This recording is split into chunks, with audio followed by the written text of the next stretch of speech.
क्या आपको अक्सर सिरदर्द या माइग्रेन की तीव्र पीड़ा महसूस होती है? क्या दवाइयां सिर्फ अस्थायी राहत देती हैं, लेकिन दर्द बार बार लौट आता है? अगर हाँ, तो आज का वीडियो आपके लिए है। हम आपको बताएंगे आयुर्वेद की प्राचीन विधियों से कैसे आप सिरदर्द और माइग्रेन से कायमी राहत पा सकते हैं, बिना साइड इफेक्ट्स के। आप सभी का स्वागत है आपके अपने YouTube channel Ayurvedic secrets of health में। नमस्कार दोस्तों, स्वागत है आपका हमारे आयुर्वेदिक चैनल पर।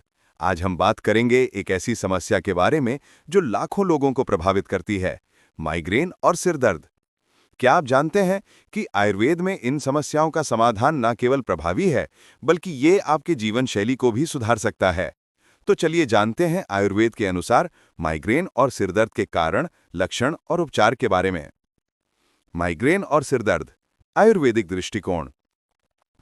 आयुर्वेद में सिरदर्द को शिरोवेदना कहा गया है।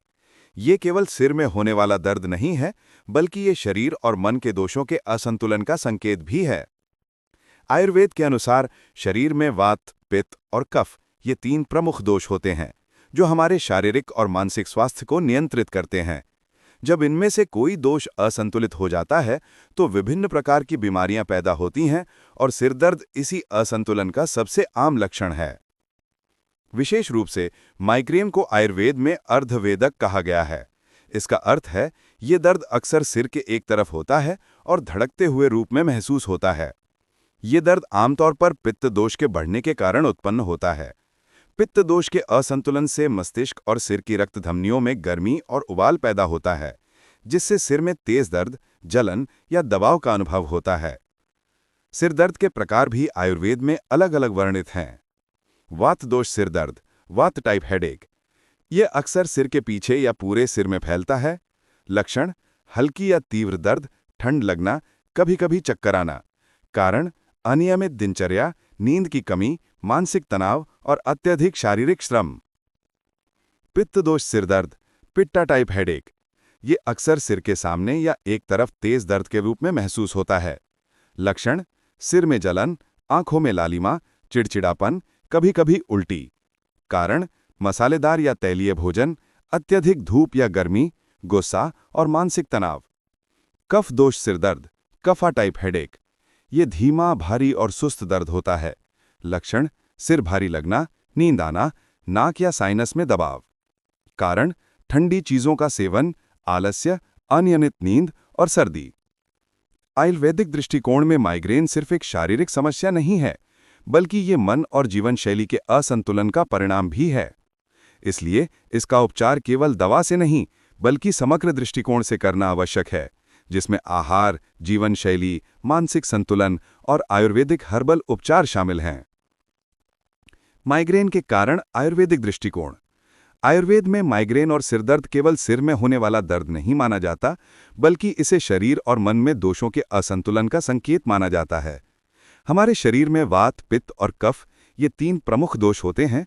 जब इनमें से कोई दोष असंतुलित हो जाता है, तो सिरदर्द और माइग्रेन जैसी समस्याएं जन्म लेती हैं। आइए विस्तार से जानते हैं इनके कारण। 1. पित्त दोष का असंतुलन, पित्ता डोषा इम्बैलेंस। पित्त दोष मुख्य रूप से आग और गर्मी का प्रतिनिधित्व करता है। जब पित्त बढ़ जाता है, तो शरीर में अत्यधिक गर्मी पैदा होती है और मस्तिष्क के रक्त धमनियों में उबाल आता है। इसका परिणाम है सिर के एक तरफ तेज और धड़कते हुए दर्द का अनुभव। मुख्य कारण: अत्यधिक मसालेदार या तैलीय भोजन, लंबे समय तक धूप में रहना या गर्म वातावरण, मानसिक तनाव और गुस्सा, अत्यधिक कैफीन या शराब का सेवन। लक्षण: सिर में तेज दर्द, आंखों में जलन या लालिमा, चिड़चिड़ापन और चक्कर आना, कभी-कभी मतली या उल्टी। 2. वात दोष का असंतुलन, वाता डोषा इम्बैलेंस।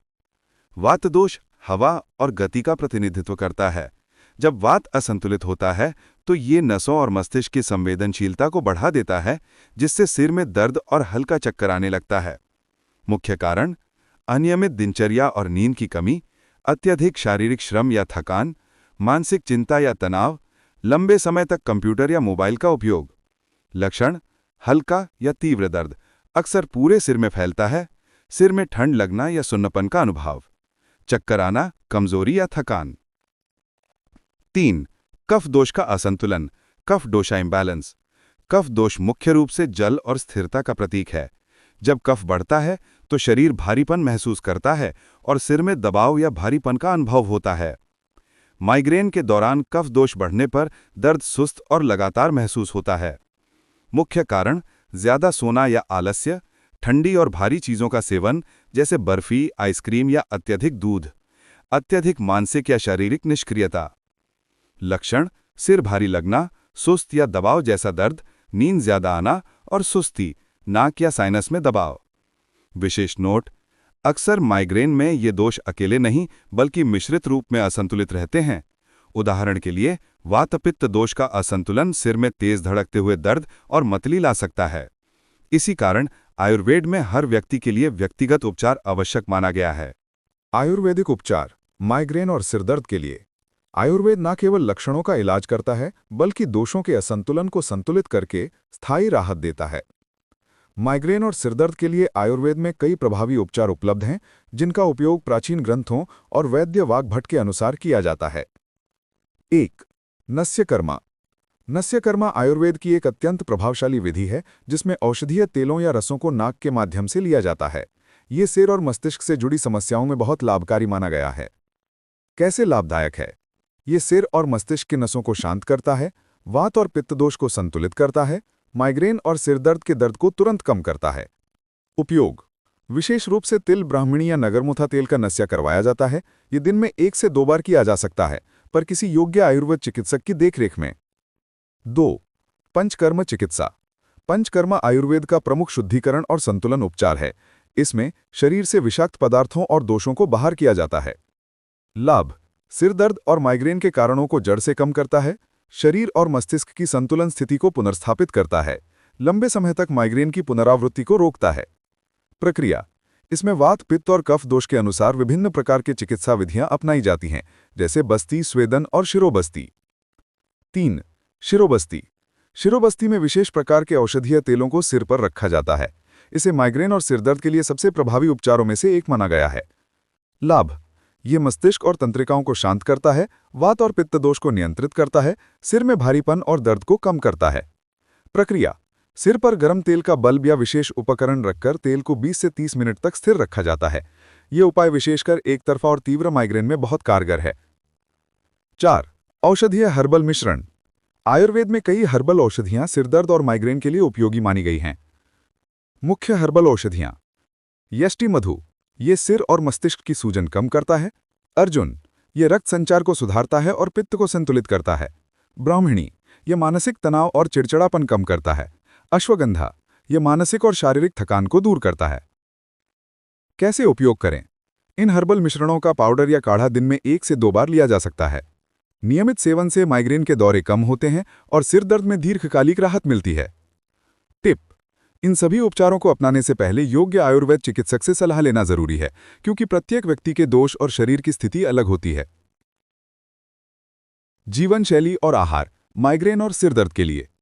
आयुर्वेद में केवल दवाइयां ही नहीं, बल्कि जीवन शैली और आहार भी स्वास्थ्य बनाए रखने में अत्यंत महत्वपूर्ण है। माइग्रेन और सिर दर्द के लिए कुछ सरल लेकिन प्रभावी बदलाव जीवन में शामिल किए जा सकते हैं। 1. नियमित दिनचर्या। समय पर सोना और उठना। आयुर्वेद में कहा गया है कि नींद का सही समय हमारे वात और पित्त दोष को संतुलित करता है। नियमित नींद ना लेने से वात असंतुलित होता है और सिर दर्द की समस्या बढ़ जाती है। नियमित भोजन। दिन में 3 बार संतुलित भोजन लेने से शरीर में पाचन और रक्त संचार सही रहता है, जिससे माइग्रेन के दौरे कम होते हैं। व्यायाम। हल्का व्यायाम जैसे सुबह की ताजगी वाली सैर या सूर्य नमस्कार वात दोष को नियंत्रित करता है और मानसिक तनाव को कम करता है। आयुर्वेदिक सुझाव: ज्यादा ठंडी चीजों या जंक फूड से बचें। रोजाना अदरक और हल्दी का सेवन पित्त दोष को नियंत्रित करता है। 3. तनाव मैनेजमेंट। ध्यान। रोजाना 10 से 15 मिनट ध्यान करने से मानसिक तनाव कम होता है और माइग्रेन की तीव्रता घटती है। योग और प्राणायाम। विशेषकर अभ्यंग योग और अनुलोम विलोम प्राणायाम वात दोष को संतुलित करते हैं और मस्तिष्क को शांत करते हैं। सकारात्मक दिनचर्या। गहरी सोच, अधिक मानसिक काम और नकारात्मक भावनाओं से बचना भी माइग्रेन को नियंत्रित करने में मदद करता है। टिप: इन जीवनशैली और आहार संबंधी बदलावों को नियमित अपनाना ही स्थायी राहत दिलाने का सबसे प्रभावी तरीका है। केवल दवा या तेलों पर निर्भर रहना पर्याप्त नहीं है। वैद्य वाग्भट और राजीव दीक्षित का योगदान आयुर्वेद में माइग्रेन और सिर दर्द। आयुर्वेद के प्राचीन ग्रंथों और आधुनिक आयुर्वेदिक चिकित्सकों के विचार हमें यह समझने में मदद करते हैं कि सिरदर्द और माइग्रेन केवल लक्षण नहीं बल्कि शरीर और मन के असंतुलन का संकेत हैं। 1. वैद्य वाग्भट। वैद्य वाग्भट ने अपने प्रसिद्ध ग्रंथ अष्टांग हृदय में सिरदर्द और माइग्रेन के उपचार के लिए विस्तृत निर्देश दिए हैं। उनके अनुसार सिरदर्द के विभिन्न प्रकार होते हैं, जैसे वात, पित्त और कफ दोष से उत्पन्न दर्द। प्रत्येक प्रकार के लिए अलग अलग उपचार और आहार निर्देश उपलब्ध हैं। उन्होंने विशेष रूप से नस्यकर्मा, शिरोबस्ती और हर्बल मिश्रणों के महत्व पर जोर दिया है। उनका मानना था कि केवल दवा लेने से दर्द कम हो सकता है, लेकिन दोषों के संतुलन और जीवनशैली सुधार के बिना स्थायी राहत नहीं मिल सकती। 2. राजीव दीक्षित। राजीव दीक्षित जी ने आधुनिक युग में आयुर्वेद को जनता तक पहुंचाने का कार्य किया। उनके अनुसार आयुर्वेद केवल बीमारी का इलाज नहीं करता, बल्कि ये शरीर, मन और आत्मा के संतुलन को बहाल करता है। उन्होंने जोर दिया कि आयुर्वेदिक जीवनशैली और घरेलू उपचार जैसे हर्बल टी, संतुलित आहार, नियमित जीवनशैली, योग और प्राणायाम माइग्रेन और सिरदर्द से स्थायी राहत दिला सकते हैं। उनका दृष्टिकोण था कि आधुनिक चिकित्सा पद्धतियां केवल सिरदर्द के लक्षणों को दबाती हैं। महत्वपूर्ण सीख। वैद्य वाग्भट और राजीव दीक्षित दोनों का यह मानना है कि सिरदर्द और माइग्रेन का प्रभावी उपचार केवल शरीर को संतुलित करके और जीवनशैली में सुधार करके ही संभव है। दवा केवल अस्थायी राहत देती है, जबकि आयुर्वेदिक दृष्टिकोण से आप दीर्घकालिक स्वास्थ्य और मानसिक शांति पा सकते हैं। राजीव दीक्षित जी ने भी अपने व्याख्यानों में आयुर्वेदिक जीवनशैली और घरेलू उपचारों के महत्व को बताया है।